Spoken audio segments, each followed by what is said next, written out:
Greetings, friends. Welcome back. I'm glad you're here, and I hope that today is going well for you and yours. Today I want to talk about guarding your heart. Our verse is from Proverbs 4:23. Guard your heart above all else, for it is the source of life. The Amplified translation says, keep and guard your heart with all vigilance, and above all that you guard, for out of it flow the springs of life.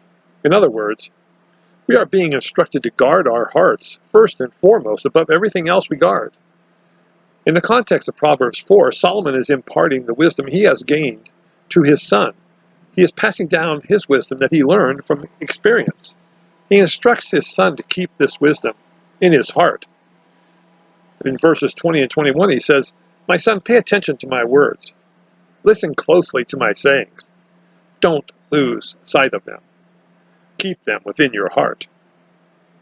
So the sense of this command is to keep the heart for wisdom, and don't let the way of the wicked person enter in.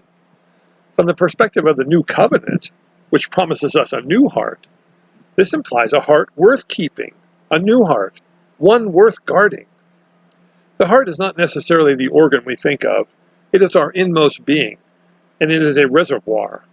So change must begin there. If the reservoir is polluted, it does no good to fix the pipes and valves.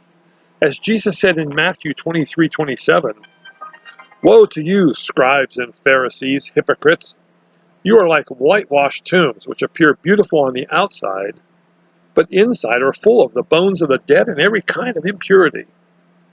We are warned about our heart in several places in Scripture, as Warren Wiersbe notes. The Bible warns us to avoid a double heart in Psalm 12:2, a hard heart in Proverbs 28:14, a proud heart in Proverbs 21:4, an unbelieving heart in Hebrews 3:12, a cold heart in Matthew 24:12, and an unclean heart in Psalm 51:10.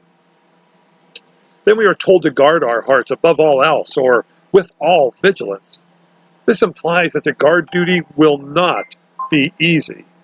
Certainly, there will be many opportunities for us to give our heart to someone or something that would be unwise, or that wisdom would tell us not to. David Guzik, in his commentary, notes that, as Satan keeps special watch here, so we must keep special watch as well. If the citadel is taken, the whole town must surrender. If the heart is captured, the whole person, affections, desires, motives, pursuits, will be handed over.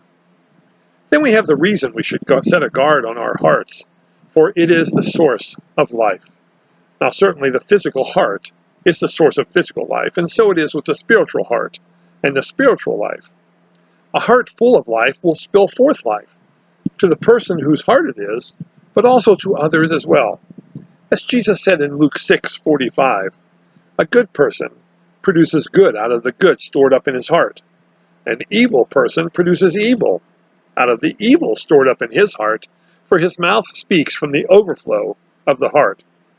So whatever we have stored in our hearts will spill out into our lives and touch those around us, for good or for evil. One of the great enticements of sin is that it seems to be fun and pleasant and will bring some happiness to us. This is a lie from the pit of hell. The same God who designed and created us guides us through his commandments. Though we may not see it at first, his commands are for our happiness and good. While guarding our hearts may mean that we deny the excitements and enticements of sin, sometimes painfully so, the overall result will be happiness and joy. Again, here's a quote from Wiersbe. "If we pollute that wellspring, the infection will spread, and before long, hidden appetites will become open sins and public shame." This is a case of a little leaven leavening the whole loaf. We must be vigilant in guarding our hearts, especially in this world where good is called evil and evil is praised as good. Brothers and sisters, guard your hearts above all else, and don't let the way of the world infect it.